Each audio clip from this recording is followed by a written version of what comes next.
बिस्मिल्लाहिर्रहमानिर्रहीम। रब्बना आतिना फिद दुनिया हसनतम व फिल आखिरति हसनतम व किना अज़ाबन नार। नाजरीन, पिछले हफ्ते के अंदर एक फ़ैसला आया पाकिस्तान की तारीख़ के अंदर, पाकिस्तान तहरीक इंसाफ की तारीख़ के अंदर शायद वो एक संगे मील की हैसियत भी रखता हो। जब KPK के अंदर बल्दियाती इलेक्शन हुए, बल्दियाती इलेक्शन के अंदर PTI जो हुक्मरान जमात है और वो एक ऐसी जमात है जिसने KPK से तारीख़ के अंदर पहली जमात होने का एजाज़ हासिल किया, जिसने 2/3 अक्सरियत हासिल की। KPK ने इमरान खान को सबसे पहले कबूल किया और अब जब बल्दियाती इलेक्शन आया तो इसी KPK ने सबसे पहले इमरान खान के ख़िलाफ़ अलम बगावत बुलंद किया और इसी पाकिस्तान तहरीक इंसाफ की उड़ान को पर काटने की निस्बत ये दिखा दिया कि खान साहब, आपकी महंगाई, आपकी पॉलिसियाँ शायद हमें काबिल कबूल नहीं है। उसमें कुछ रोल पार्टी के आपस के मामलात का भी था, लेकिन आज का हमारा मौजू ये नहीं है। आज का हमारा मौजू है उसके बाद जो आफ्टर शॉक्स आए, उसके बाद जो रिजल्ट्स आए, उसके बाद जो फैसले किए गए, वो है सबसे पहला खान साहब दिल बर्दाश्ता हुए या उनको एक महसूस हुआ, उन्होंने जितनी भी सूबाई सतह पर, कौमी सतह पर, बल्दियाती सतह पर, छोटी सतह पर, ज़िली सतह पर, जहाँ भी थी, पाकिस्तान तहरीक इंसाफ की जो कमेटियाँ थी, जो ओहदे थे, सारे के सारे तहलील कर दिए। अब उसके बाद असल हमारा टॉपिक ये है कि उसके बाद एक ऐसा फैसला किया गया,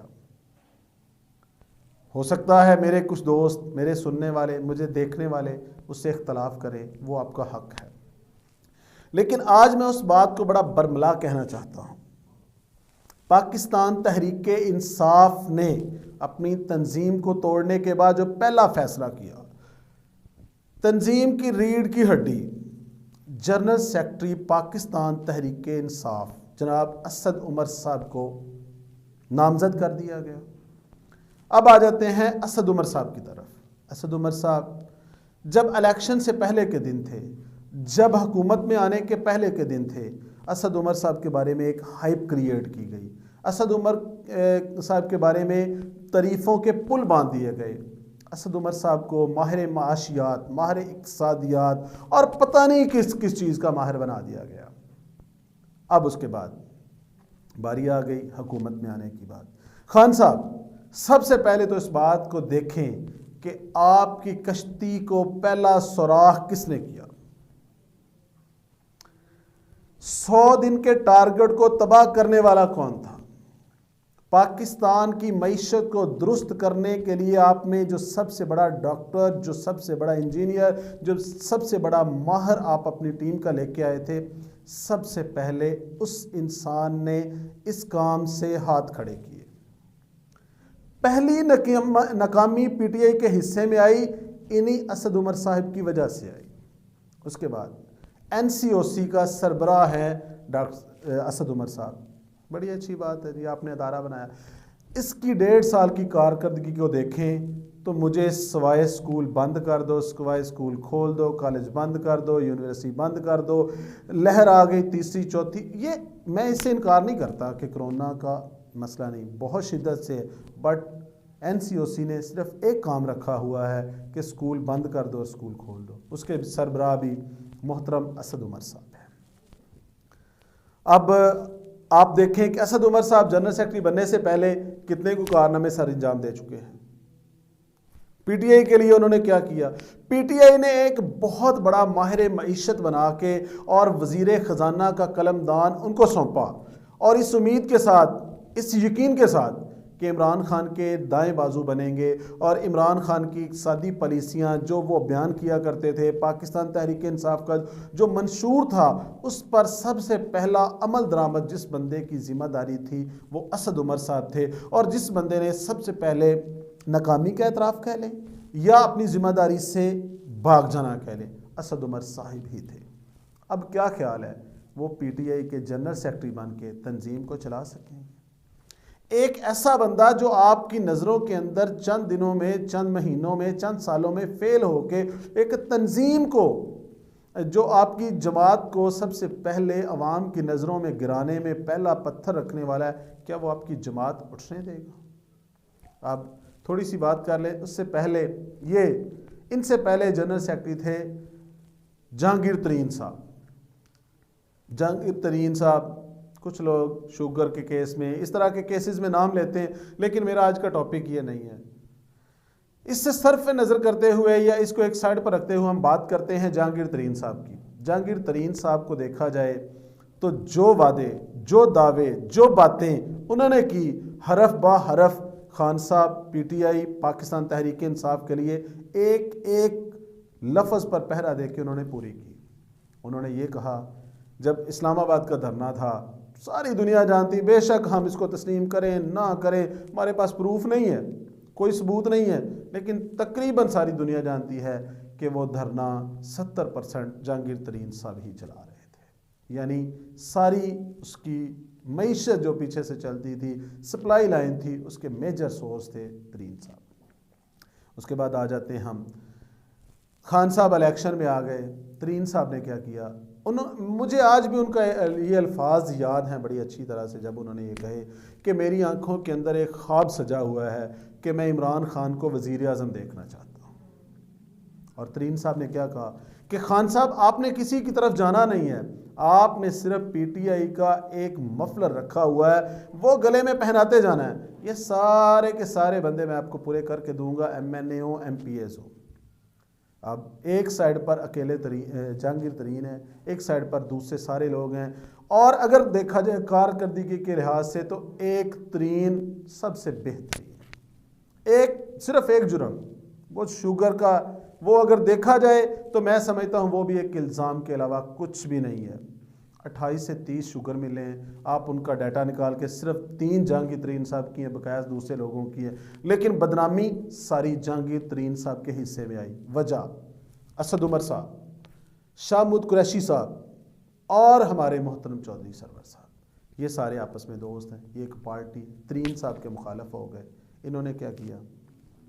खान साहब के कान भरने शुरू कर दिए। और यहाँ कहें, मैं ये बात भी बरमिला कहूँगा कि मैं पीटीआई का, हम वो सहाफ़ी हैं जिन लोगों ने शुरू दिन से पीटीआई के लिए हाइप क्रिएट की, ये बताया कि इमरान खान तब्दीली लाएगा। हम अगर इसका क्रेडिट मिलेगा तो वो भी हमारा होगा, और डिसक्रेडिट होगा तो वो भी हम खुले दिल से कबूल करते हैं। लेकिन हम इमरान खान के साथ तब तक खड़े हैं जब तक इमरान खान के साथ बददयानत का लफ्ज़ नहीं आता।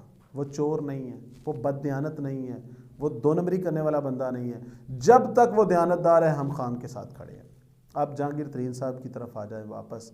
इन्होंने जो कहा था वो करके दिखाया, पार्टी को हर सतह पर मुनज़्ज़म भी किया, पार्टी को हुकूमत के आखिरी जीने तक भी लेके आए, और ख़ुद किसी चीज़ की कोई ख्वाहिश नहीं की।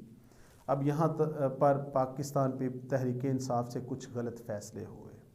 नंबर 1, तरीन साहब इलेक्शन नहीं लड़े थे, इलेक्शन से बाहर हो गए थे, वो नाअहल हो गए सुप्रीम कोर्ट ने। तरीन साहब को पूरे पाकिस्तान के अंदर जो ज़राअत के अंदर उनका तजर्बा है, एक बंदा भी नहीं है जो आप तरीन साहब के साथ खड़ा कर सकें। तो खान साहब, सबसे पहले आपको चाहिए था ज़राअत का शोबा तरीन साहब के हवाले करते। पाकिस्तान के किसान जो आज यूरिया की एक एक बोरी के लिए, DAP के एक एक बोरी के लिए जलील हो गए हैं, फ़कीरों की तरह लाइन में लगे हुए हैं, सारा सारा दिन उस काम में गुजार रहे हैं, ये वक्त कभी ना आता।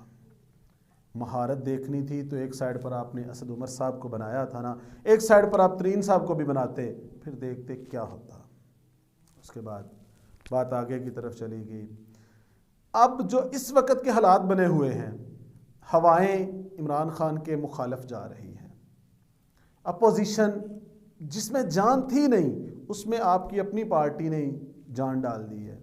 आपने मसाइल, रोले, महंगाई, इस तरह के इश्यूज इकट्ठे कर दिए कि लोग मुस्तरद की हुई जमातों की तरफ जा रहे हैं। उस हालात में आपने असद उमर साहब को जनरल सेक्रेटरी बना दिया। खान साहब, खुदारा इस बात को समझें, आपकी पार्टी पस्तियों में गिर जाएगी। आपको ज़रूरत क्या है इस वक्त? अगर आप पंजाब को संभालना चाहते हैं, पाकिस्तान को संभालना चाहते हैं और अपनी पार्टी को बचाना चाहते हैं, आने वाले इलेक्शन के अंदर अपने आप को दोबारा से वज़ीर-ए-आज़म की सीट पर लाना चाहते हैं, अपनी पार्टी को इक़्तिदार में लाना चाहते हैं और वाकई आवाम की अगर खिदमत करना चाहते हैं तो अपने फ़ैसलों पर नज़रसानी कीजिए। जहांगीर तरीन साहब को आप बिल्कुल जनरल सेक्रेटरी ना बनाएं, लेकिन तरीन साहब को दूसरे लोगों के पीछे लग के आप रिजेक्ट ना करें। वो बंदा ऐसा है कि जिसने आपके लिए अपना सारा कुछ कुर्बान कर दिया और शिकवा तक ज़ुबान पर नहीं लाया। आप इनमें से एक बंदे को पीछे हटा के देखें ये आपके ख़िलाफ़ किस तरह के दफ्तर खोलते हैं। आप अगर पंजाब के अंदर, पाकिस्तान के अंदर अपनी पाकिस्तान तहरीक इंसाफ को ज़िंदा रखना चाहते हैं तो खान साहब याद रखिए, आपको जहांगीर तरीन की ज़रूरत है, आपको अलीम ख़ान की ज़रूरत है। काश कि आप जब फैसला करने लगे थे तो आप वो इल्ज़ाम देखते जो उस वक़्त अलीम ख़ान साहब पर थे, वही इल्ज़ाम आज के आपके वज़ीर आला पर भी हैं, जिसको आपने सिर्फ इस वजह से वज़ीर आला बना दिया कि यार इसके घर में तो बिजली का मीटर भी नहीं है, क्या आपने भी म्यार रखा था। काश के उस वक़्त आपका ये फ़ैसला होता कि अब्दुल अलीम ख़ान होगा वज़ीर आला और ये पंजाब की हालत ना सुधरती। अब भी अगर आपने आने वाले इलेक्शन के अंदर अपनी साख बचानी है तो आपको ये फ़ैसला लेना होगा, जहांगीर तरीन साहब को वापस लेना होगा उसी इज़्ज़त के साथ और अब्दुल अलीम ख़ान को लेना होगा, वरना शायद आने वाले कुछ सालों बाद दास्तान तक ना होगी तुम्हारी दास्तानों में। अगले व्लॉग के लिए अपने मेज़बान हाफ़िज़ नुमान चौधरी को इजाज़त दीजिए। अल्लाह।